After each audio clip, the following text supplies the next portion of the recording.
Good morning student, welcome in 10th English classroom. Bridge course में आज हम लोग फाइनाइट वर्ब्स और नॉन फाइनाइट वर्ब्स देखने जा रहे हैं। तो फाइनाइट वर्ब्स क्या होते हैं और नॉन फाइनाइट वर्ब्स क्या होते हैं, हम लोग एग्जांपल्स के साथ देखना चाहेंगे। अब फाइनाइट वर्ब्स में क्या होता है जरा ध्यान दीजिए। Read this sentences and find finite verbs from them. इनमें से पहले हमें क्या ढूंढना है, फाइनाइट वर्ब्स क्या है वो ढूंढने हैं। देखो सेंटेंस की तरफ देखो। The kids played under the running water. इसमें आपको दो क्रियाएं दिखाई दे रही है, प्लेड और रनिंग, बराबर है। उसके बाद the kids are playing under the running water, इसमें भी क्या दिखाई दे रहा है, प्लेइंग और रनिंग।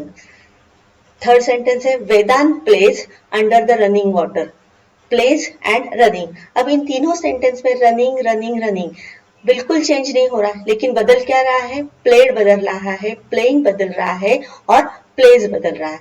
वो किसके अनुसार चेंज हो रहा है, किड्स प्लेड क्रिया के कर्ता के अनुसार, टेंस के अनुसार ये बदल रहा है। फिर उसके बाद द किड्स आर प्लेइंग, फिर से इसमें टेंस के अनुसार बदल रहा है, क्रिया बदल रही है। और यहाँ पे कर्ता के अनुसार क्रिया क्या हो रही है, बदल रही है, बराबर है। ये सिंगुलर था और ये टेंस के अनुसार ये बदलती गई, और यहाँ पे ये किसके अनुसार बदली है, कर्ता के अनुसार बदली। लेकिन रनिंग जो है तीनों भी ये बिल्कुल भी नहीं बदले हैं। तो प्लेड, प्लेइंग, प्लेज ये मुख्य क्रिया के काम करते हैं, इसलिए ये कौन से वर्ब हो गए हैं, इसे कहते हैं फाइनाइट वर्ब्स कहते हैं।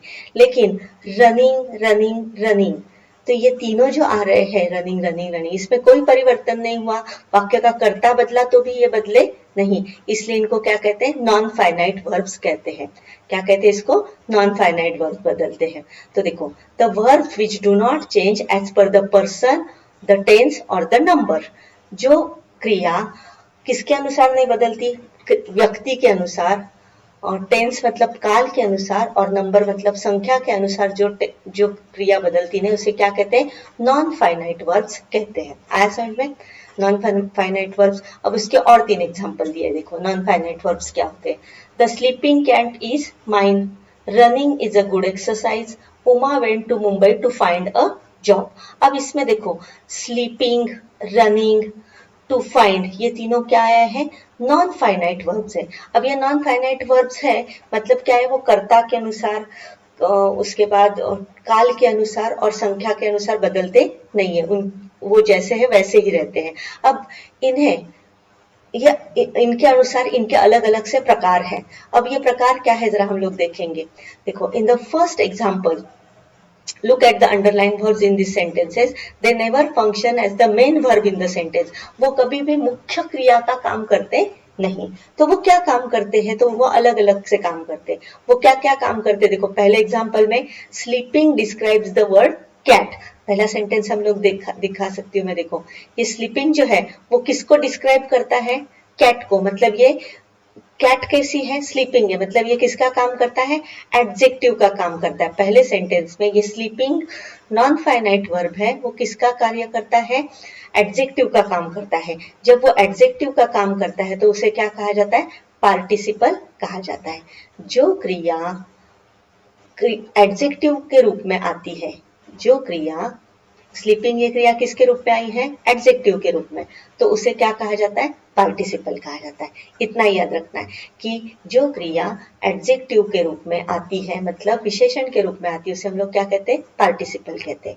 फिर सेकंड सेंटेंस में आप देख सकते हो, running works as a noun, it works as the subject, it is called as gerund. अब हम लोग देखेंगे कि सेकंड सेंटेंस में क्या हुआ है, कि running is a good exercise. ये रनिंग किसका काम कर रहा है, नाउन का, सब्जेक्ट वाक्य का कर्ता है।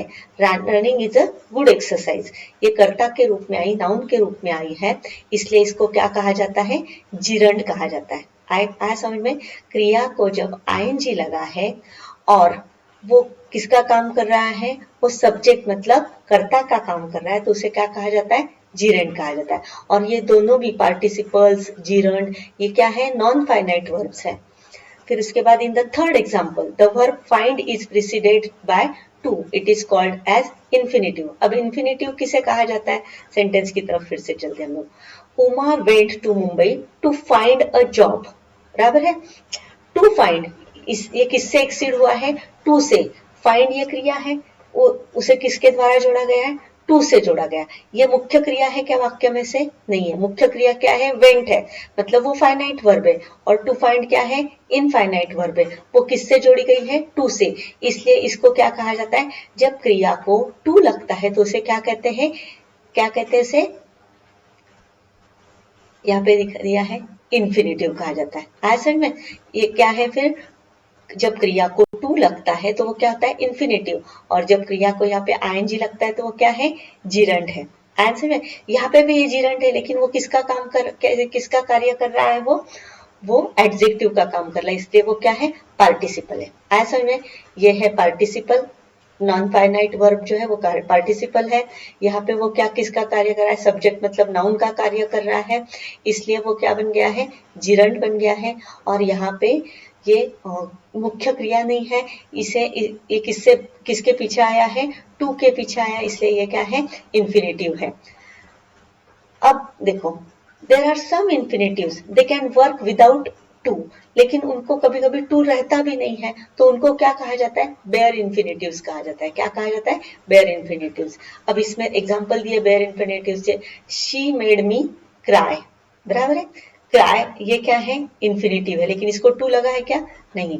I heard him Singh a lovely song, इसमें हर्ड मेड ये मुख्य क्रियाएं हैं, लेकिन यहाँ पे सिंग भी आई है, ये इन्फिनेटिव्स है, लेकिन इसको टू लगा है क्या, नहीं। इसलिए here cry and sing are bare infinitives. इनको क्या कहा जाता है, क्राई और सिंग को क्या कहा गया है, बेयर इन्फिनेटिव्स कहा गया। आंसर में इसमें क्या है, शी मेड मी क्राई, इसमें दो क्रियाएं दिखाई दे रही है। मेड और हर्ड ये दोनों क्या है, मुख्य क्रियाएं, म्हणजे फाइन मतलब क्या है, फाइनाइट वर्ब्स है।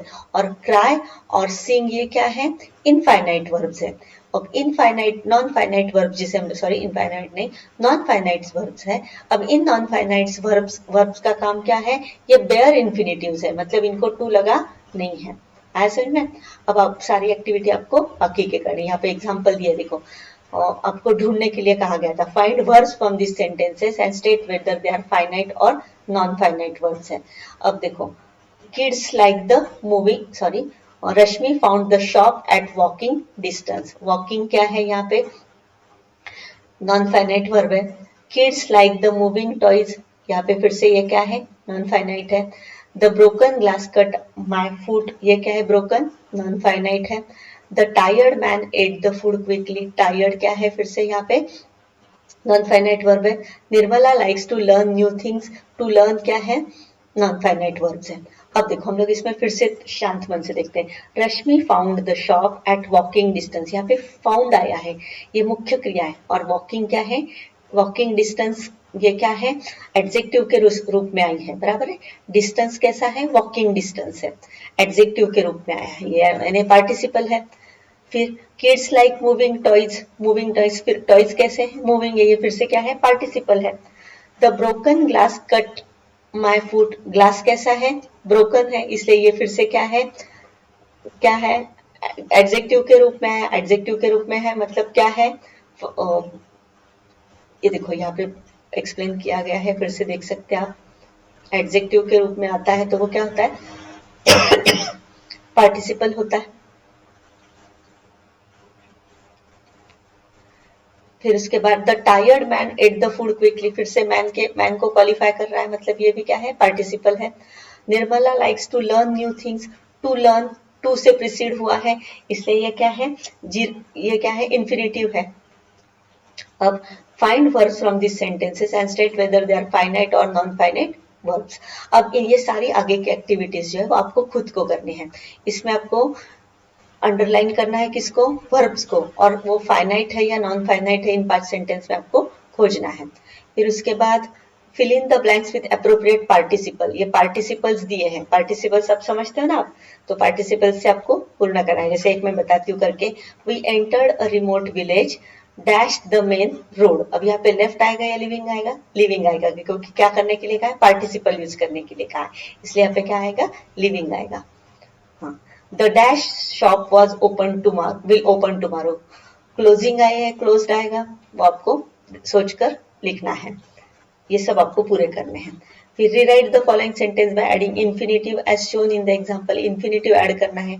Lata living a healthy life. इसमें क्या क्या है, एक सेंटेंस करके दिया है, Lata likes to live a healthy life.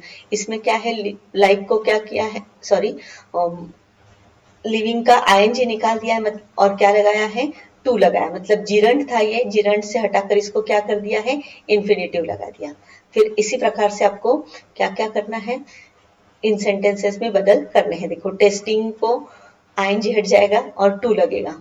फिर the musician started composing new tones tunes, अब इसमें कंपोजिंग है तो इसमें भी क्या होगा, आईएनजी हट जाएगा, टू लगेगा।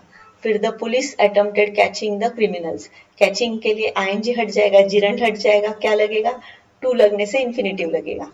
आंसर में Fatima loves making people happy, making में से आईएनजी हट जाएगा, मेक को क्या लगेगा, टू मेक आएगा, Fatima loves to make people happy, ये क्या हो जाएगा, इन्फिनेटिव हो जाएगा। अब इसी में आपको क्या करना है, अंडरलाइन द जीरंड और infinitive in the following sentence. इसमें जीरंड और इन्फिनेटिव को आपको क्या करना है, अंडरलाइन करना है। Learning English is not so difficult, learning ये क्या है, जीरंड है। My mother help me to complete the project, to complete ये क्या है, इन्फिनेटिव है। अब आगे के देखकर आपको करने हैं। फिर fill in the blanks with proper non finite verb, आपको क्या यूज करना है, नॉन फाइनाइट, फाइनाइट वर्ब नहीं यूज करना है। We are willing dash the game, we are willing to win the game, to win आएगा। अब बाकी क्या आपके मन से आप कर सकते हैं। ऐसे में इतना सब कुछ आपको कवर करना है। तो आई होप इस वीडियो में आपको फाइनाइट नॉन फाइनाइट वर्ब समझ में आए होंगे। फाइनाइट वर्ब वो होते हैं कि जो कर्ता, काल और संख्या के अनुसार बदलते हैं। फिर उसके बाद नॉन फाइनाइट वर्ब जो होते हैं कि जो किसके अनुसार बदलते नहीं, कर्ता के अनुसार नहीं बदलते, काल के अनुसार नहीं बदलते। और उनमें कितने प्रकार होते हैं, 4 प्रकार होते हैं। पार्टिसिपल्स होते हैं, जिरंड होते हैं, इन्फिनेटिव होते हैं और बेयर इन्फिनेटिव्स होते हैं। आया समझ में? तो I hope you must have understood the finites and non finites verbs, और सारी एक्टिविटीज भी आपको इसके साथ सॉल्व करनी है। Thank you.